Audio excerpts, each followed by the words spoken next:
Empieza a discutirse en la Argentina si vamos a un país con apertura indiscriminada de las importaciones o con defensa de la industria nacional. Nosotros vamos a seguir defendiendo nuestras pymes, la industria argentina, la soberanía energética y sobre todas las cosas nuestra capacidad de desarrollo. El 10 de diciembre, Argentina tendrá un nuevo presidente y una de las personas con chances de llegar al sillón de la Casa Rosada es el ministro de Economía, Sergio Massa. Para hablar de Sergio Massa tenemos en línea directo desde Buenos Aires a Diego Genut, periodista, analista político y autor del libro En la revista del poder, historia no publicitaria de Sergio Massa. Hola, Diego. Hola, ¿cómo andan? ¿Cómo están ustedes? Gracias por el llamado. No, gracias a vos por participar de este programa. También lo tenemos en línea y también desde Buenos Aires al colega Pablo Tassart, que aparece por gentileza de FM Freeway y de su operador técnico Ezequiel Astrada. Hola, Pablo. Hola, ¿cómo están todos? Hola, Diego. Hola, Pablo. Bueno, ¿cómo andan? Un gusto poder conversar con vos, Diego. La verdad que nos gustó mucho el libro, así que voy con la primera. En la revista del poder es un título muy potente para definir al personaje. ¿Cómo analizás el doble rol que juega Sergio Massa como superministro de Economía de uno de los países con la tasa de inflación más alta de la región y al mismo tiempo como candidato a presidente de la nación? ¿Le ves chances o crees que su ambición política lo ha llevado a una encerrona? No, bueno, por supuesto que pienso que tiene chances, ¿no? Porque si hay algo que hoy aparece como muy claro es que no sabemos en realidad qué pueden pasar en las próximas elecciones, como no sabíamos tampoco el 13 de agosto pasado que Javier Milei se iba a convertir en el candidato más votado. Ahora, sin duda que si uno mira el escenario, analiza cuáles son las coordenadas de ese escenario, parecería imposible que Sergio Massa pudiera ganar una elección presidencial teniendo una inflación interanual de 125%, como tiene en este momento, habiendo empeorado todos los indicadores desde que él asumió en agosto de 2022. Y además en un contexto de una crisis profunda que vive la Argentina, que lleva ya muchos años, en una crisis donde se alternaron gobiernos de distintos signos y el cansancio popular, digamos, se fue profundizando, se fue incrementando. Entonces Sergio Massa, por un lado, es el ministro y es la cara de estos indicadores tan preocupantes. Por otro lado, es un representante de ese sistema político que está en crisis, un representante muy nítido.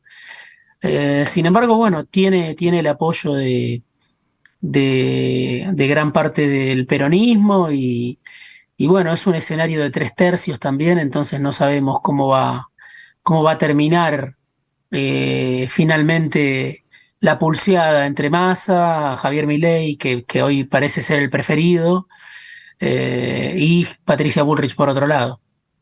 Nosotros en el libro, que aquí lo tenemos, nos han acercado gentilmente, hemos leído como tu recorrido que haces sobre la carrera de Massa, una trayectoria sinuosa, describís vos, de la UCD al menemismo, del menemismo al dualdismo, luego el kirchnerismo, luego su frente renovador, luego la alianza con Macri y luego la vuelta al kirchnerismo y hasta en la actualidad algunas jugadas que ha hecho a favor de Milei.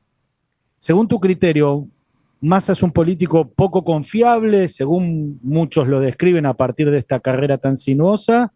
¿O podemos ver un profesional de la política que sabe cómo acomodarse para dar un paso adelante? Creo que es un poco de todo, ¿no? Sin duda es alguien que prioriza el corto plazo. Yo digo, es el fundamentalista del corto plazo en la política argentina. No es que sea el único, porque suele ser la política argentina tomada por el corto plazo, por los resultados inmediatos.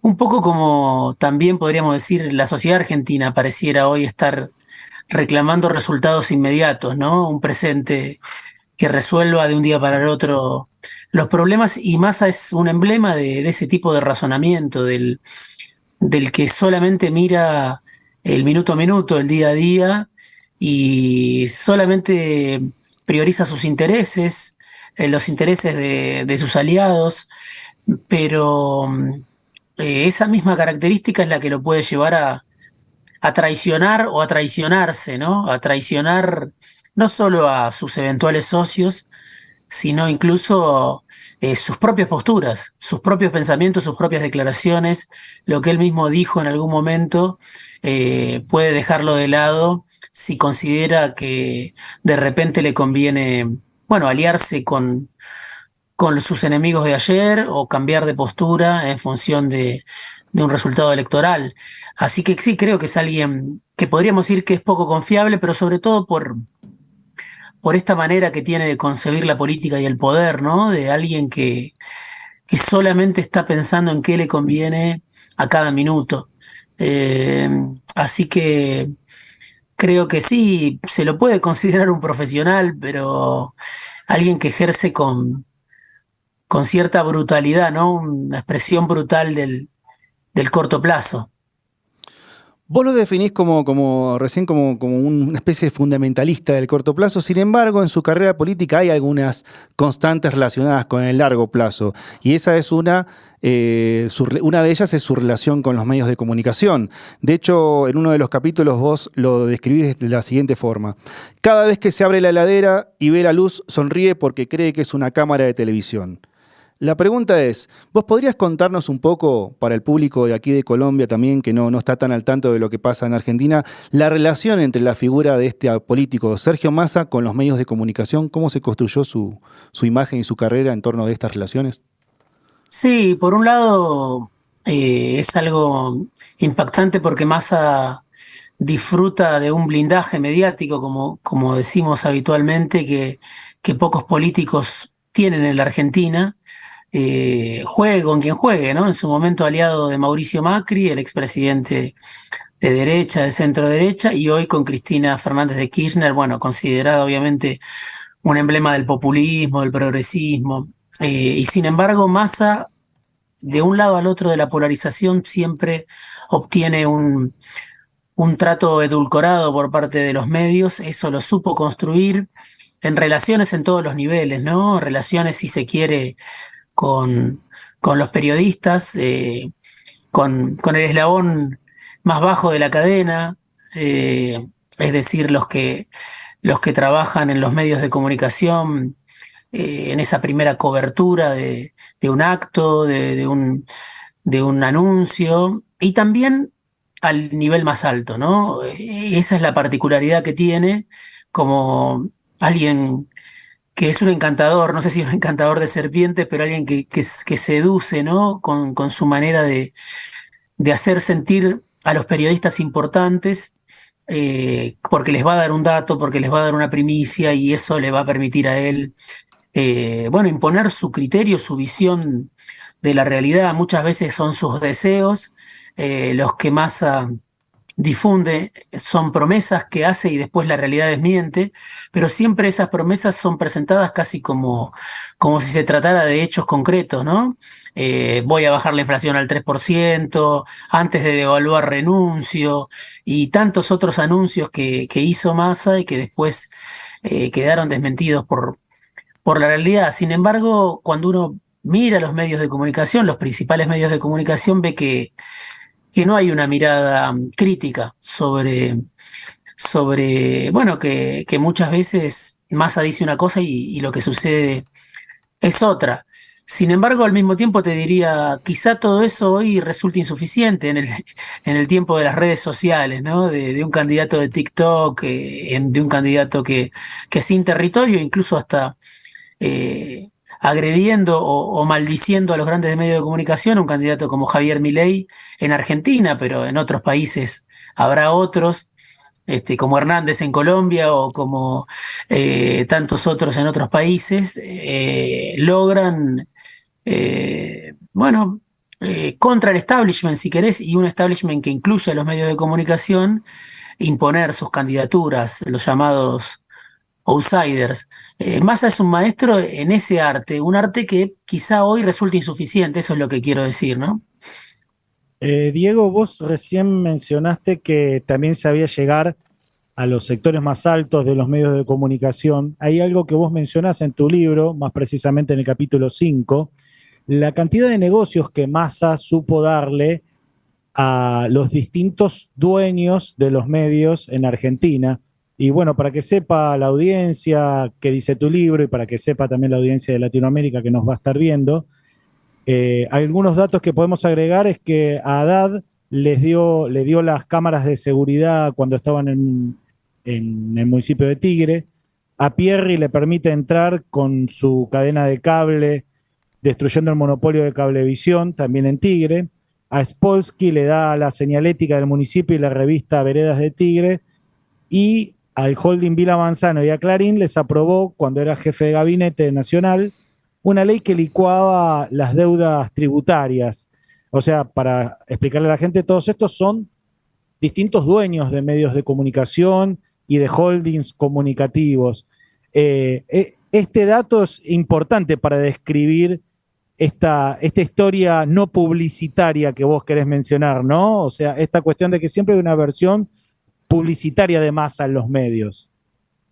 Sí, sin duda, él supo trabar relaciones con los dueños del poder y con los dueños de los medios de comunicación, como un reaseguro, si se quiere, si ese trato edulcorado que él construye, si ese vínculo a través de la seducción del que les hablaba con los periodistas, con los cronistas, no alcanza, siempre Massa tiene a mano un llamado a los dueños que le deben algún tipo de favor o que pueden llegar a deberle algo, o a los cuales él puede llegar a ofrecerles algo, ¿no? Y eso, bueno, lo distingue realmente en el sistema político porque ni Cristina ni Macri, los dos emblemas de una polarización que hoy parece haberse derrumbado para siempre, disfrutan de tanto blindaje, ¿no? Quizá Macri sí, porque Cristina es alguien que obviamente recibe un trato mucho más crudo o mucho más duro por parte de los medios de comunicación. En el caso de Macri no lo es tanto, pero ni siquiera Macri tiene el blindaje de Massa, y por ese tipo de decisiones, de acuerdos, de concesiones que él hizo desde los lugares que le tocó ocupar en el Estado, ¿no? Siempre desde el Estado es que él puede congraciarse con los dueños de los grandes medios de comunicación.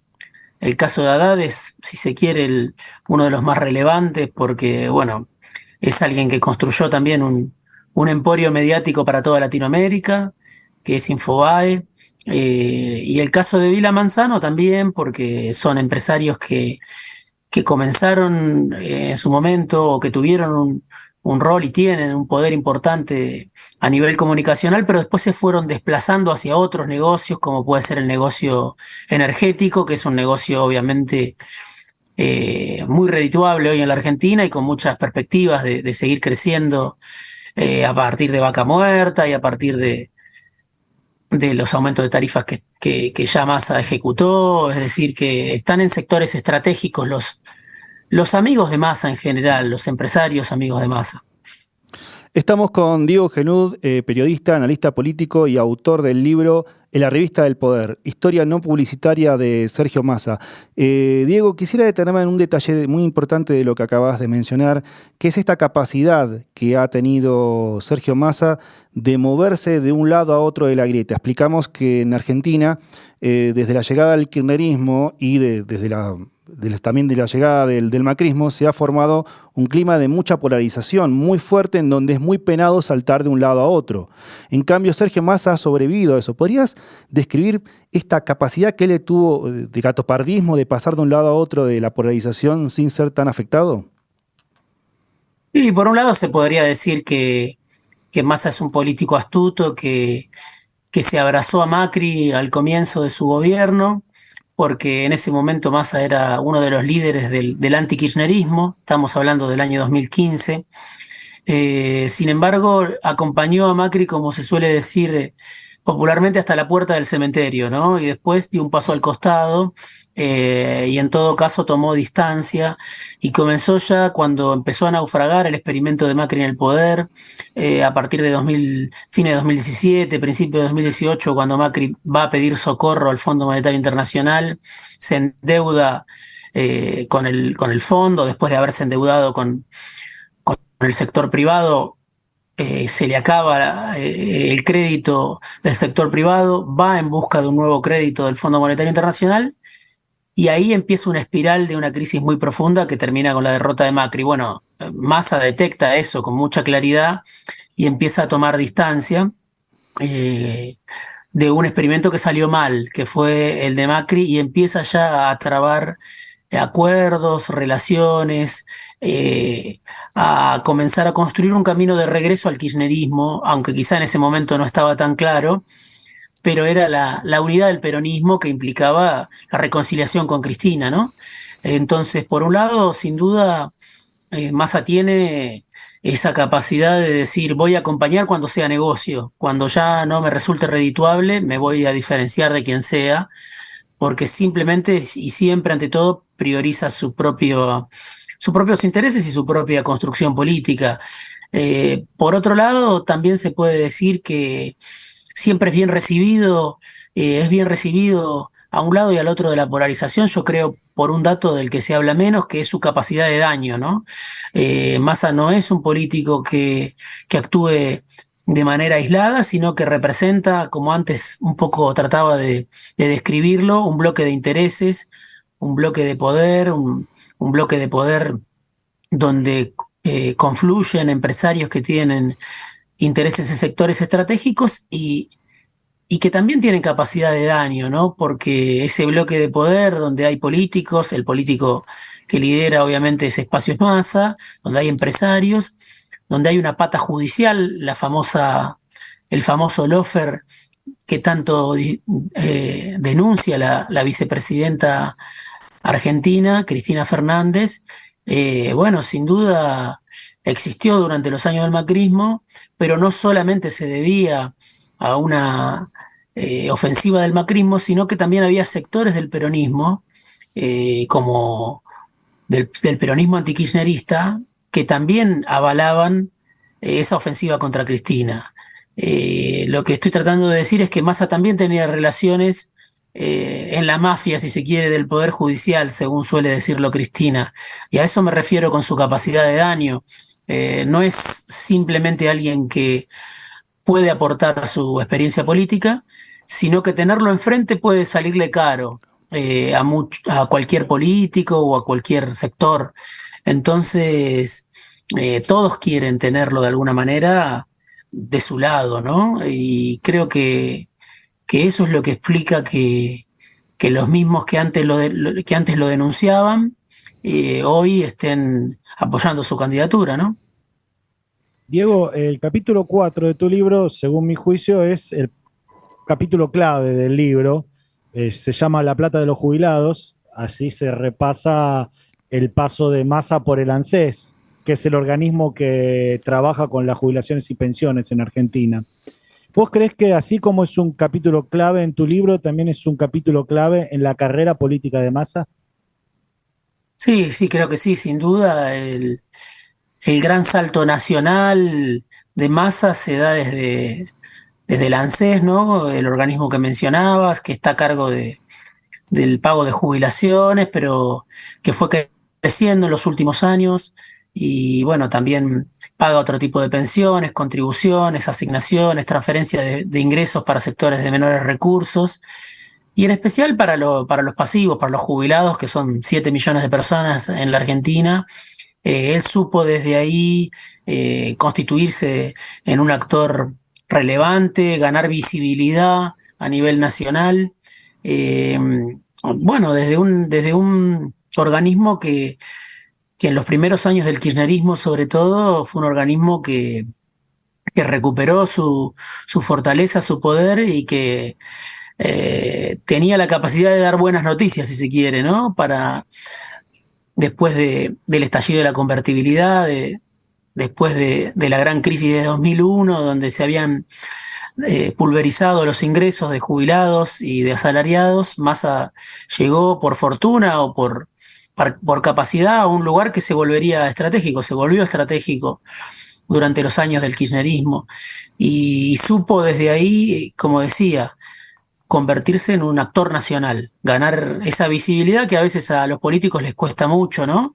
Y también desde ahí supo trabar relaciones con el sector financiero que le sirvieron para el futuro. Y lo mismo que hizo Massa, después lo intentaron hacer otros políticos que estuvieron en ese mismo lugar, ¿no? De todos los partidos. Quizá Massa fue el primero que hizo escuela en mostrar que ese era un lugar muy codiciado, que podía ser un lugar muy codiciado y que podía ser un lugar que le ofreciera a los políticos esa visibilidad que les comentaba para nacionalizar su figura y presentarse como un candidato a presidente que no fuera un desconocido, sino que tuviera ya una trayectoria destacada y reconocible. Diego, te mencionábamos ese capítulo porque además de tejer grandes relaciones en el ANSES, la administradora de fondos y pensiones de la Argentina, también demostró una gran capacidad ejecutiva. De hecho, vos en algunas partes describís que él termina convirtiendo un organismo público que por lo general tiene mucha mala prensa en un organismo casi como con criterios empresariales. Me gustaría profundizar un poquito en ese tema y también en la pelea que se dio desde ese organismo del Estado con los fondos de jubilaciones privadas. Sí, bueno, él, claro, suma una serie de cuadros técnicos, muchos de ellos, algunos habían participado de la década del 90, del menemismo, ¿no? De un momento en el que el sector privado tuvo mucha incidencia en las políticas públicas. Él recupera algunos de aquellos funcionarios de Menem y por otro lado también, como vos decías, logra que el ANSES tenga una mayor relevancia porque la Argentina venía de la privatización de los fondos de pensión, de los fondos jubilatorios que habían sido privatizados durante los años 90, y Massa, en alianza con Kirchner, con Néstor Kirchner, el presidente de 2003-2007, o si se quiere, guiado por Kirchner, va a revertir ese proceso. Primero, porque había una cláusula en la Argentina que todo trabajador, trabajadora que no decidiera una opción cuando llegara a cumplir con los años necesarios para jubilarse, iba inmediatamente, automáticamente, al sistema de reparto, al sistema privado. Estaba prisionero, sin opción, del sistema privado. Bueno, más allá en su mandato como titular de este organismo del ANSES, con Kirchner todavía como presidente, decide, no, si no optás, vas al sector público. Vuelve la historia atrás y abre a una posibilidad distinta y altera las prioridades, el orden de prioridades, ¿no? Porque, como decía, hasta ese momento el que no decide el que no decidía caía en el sector privado. A partir de ese momento se vuelve a la lógica del sistema público, del sistema de reparto, y el que no decide va a la jubilación estatal. Ya eso golpeaba y mucho al sistema privado. Después, 2 años o 3 después, guiado por Amado Boudou, que llegó a ser vicepresidente de la Argentina, Massa, Néstor Kirchner, Cristina Kirchner deciden directamente eliminar la jubilación privada y por supuesto eso representó un cambio importante, diría de los más importantes a nivel económico que decidió el kirchnerismo. Diego, otro aspecto interesante que desarrollás en tu libro, para saber quién es Sergio Massa, es la relación con el matrimonio Kirchner durante los años de gobierno. ¿Podrías contarnos y contarle a la gente que quizás no conoce a este personaje, cómo es que llega al puesto tan importante de jefe de gabinete? ¿Por qué se va finalmente? ¿En qué circunstancias es que se va? ¿Y cómo es que quedó su relación con Cristina Kirchner? Bueno, él llega en el medio de una crisis muy profunda, ¿no? Del kirchnerismo. Podríamos decir que es el primer momento de crisis que afronta el kirchnerismo, una fuerza que lleva 20 años en la política en la Argentina, y en ese momento estaba todavía en un momento de auge, Y, y en el 2009, bueno, llega un conflicto muy importante con el sector agropecuario, ¿no? Con el agronegocio en la Argentina, que tiene mucho poder, que tiene mucha importancia para la economía argentina, y en ese conflicto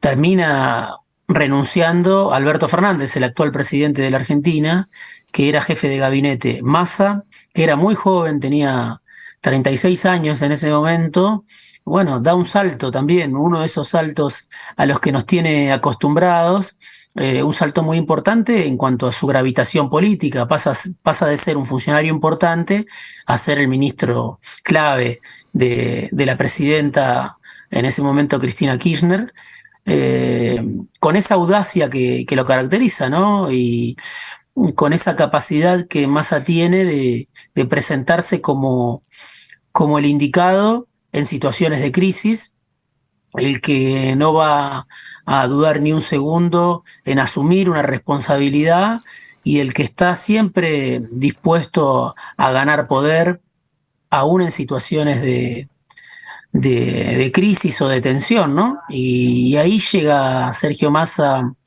eh, con, con, con, con promesas de, casi diría, de resetear al kirchnerismo, ¿no? Porque él ya era en ese momento un político de muy buena relación con el sector privado, muy atento a las demandas del mercado, y la asunción de Massa implicaba o hacía creer o suponer que podía haber un giro pro mercado del kirchnerismo en ese momento.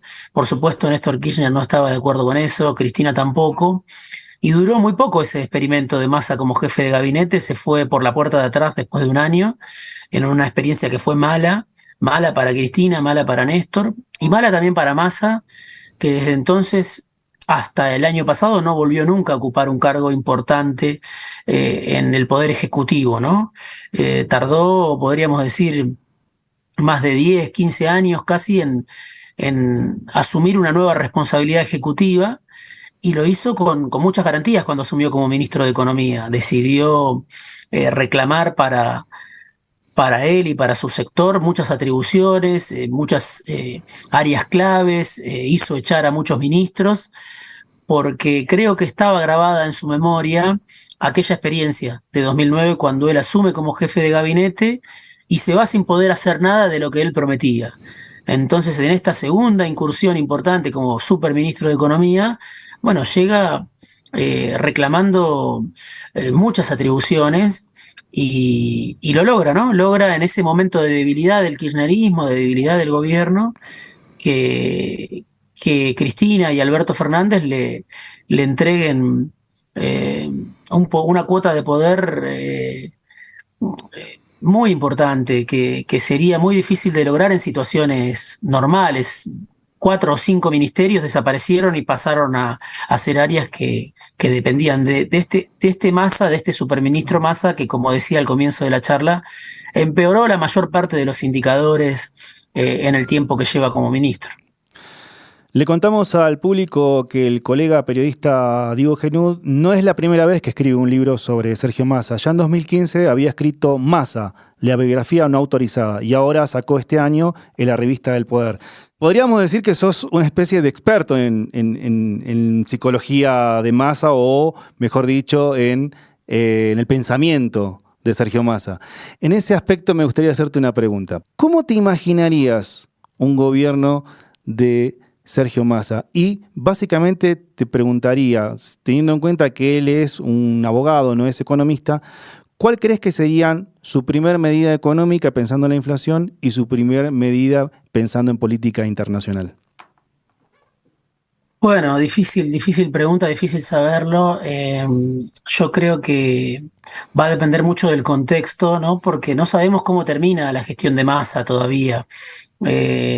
Si uno la estudia con lupa y de una manera crítica, que hoy es muy difícil porque obviamente Massa es el candidato que enfrenta a la ultraderecha, a una ultraderecha que quiere privatizar las calles, quiere privatizar el agua, quiere dolarizar la economía, es decir, las volteretas de la historia, la carambola de la historia hicieron que Massa hoy quedara como un candidato moderado y hasta progresista para algunos. Eso no tiene que ver con su trayectoria, pero bueno, sí tiene que ver con este escenario tan corrido a la derecha, por lo menos a nivel de los candidatos más votados en la Argentina.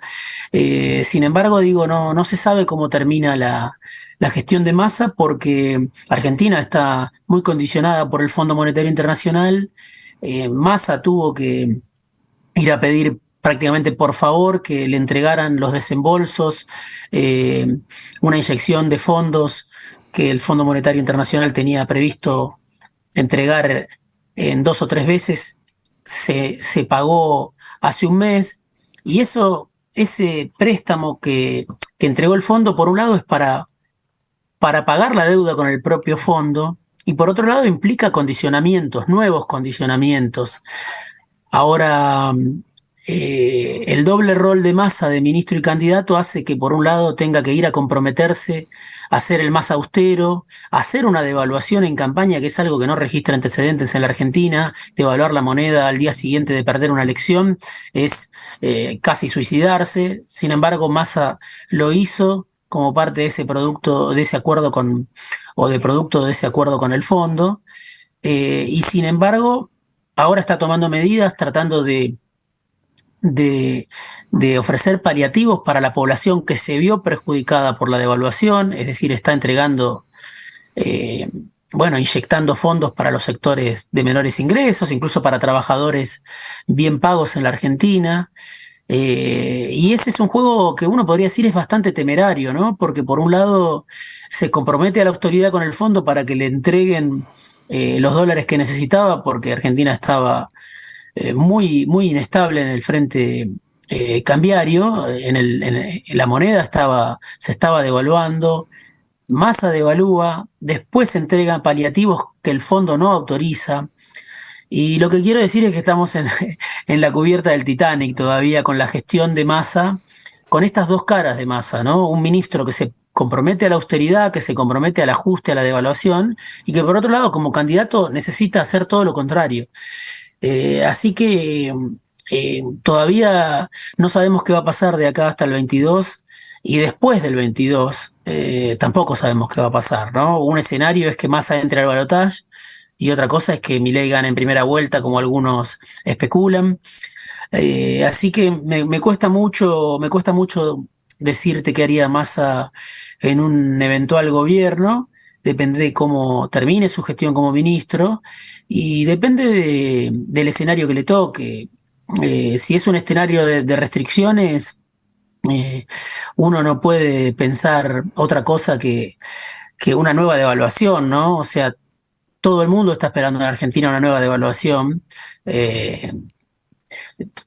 Massa va a hacer lo imposible para que esa devaluación no llegue antes de las elecciones presidenciales del 22 de octubre, pero después del 22 de octubre otra vez es un escenario impredecible, ¿no? Más teniendo en cuenta lo que pasó el 14 de agosto, al día siguiente de la elección en la que ganó Milei, ¿no? Ese fue el análisis de Diego Genud, periodista y autor del libro El arribista del poder, historia no publicitaria de Sergio Massa. Diego, muchas gracias por tu tiempo. Les agradezco mucho a ustedes por este llamado y un saludo para todos. Vamos a un corte. Seguimos en Código Internacional, transmitiendo desde Bogotá, Colombia, y para cerrar el programa quisiéramos agradecer a la emisora La Voz del Derecho, que nos permite llegar hasta ustedes, y también a Luis Daza, que transforma estas imágenes y sonidos en productos para que ustedes los puedan apreciar. Luis, quería preguntarte qué te ha parecido este programa y este ciclo que hemos hecho. Creo que es de los 3 programas para la presidencia de Argentina, lo que más me ha llamado la atención es que los 3 candidatos que hay como que han saltado de bandos, por decirlo así, no se han quedado, no es que alguien se haya reconocido desde siempre en una sola postura, sino que han cambiado mucho y que tienen un reto grande y es ganarle a Milei, porque creo que es el más fuerte ahorita. Quizás justamente esa es una de las fortalezas de Milei, que dentro del mundo político no es lo que se define en Colombia como una especie de lagarto. Lagarto aquí en Colombia se le dicen a estas personas que saltan de partido en partido. Él no tiene experiencia ejecutiva, que eso también es un problema, pero tampoco tiene sobre sus espaldas una trayectoria muy, muy amplia como para que el público pueda juzgar qué es lo que va a hacer cuando llegue su momento, si es que llega. Al mismo tiempo quisiéramos agradecer a la gente también de FM Freeway, especialmente al operador técnico de aquella radio, Ezequiel Astrada, que nos favoreció la posibilidad de que pudiéramos hablar con el colega Pablo Tazar. Nos vamos a despedir hasta el próximo programa y, como siempre, mi nombre es Pablo Uncos y esto fue otra emisión de Código Internacional.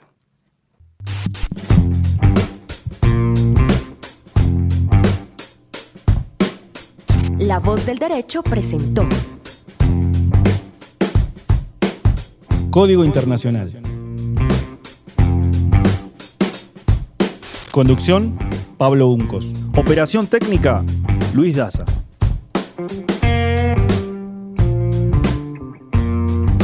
Porque el mundo tiene un código.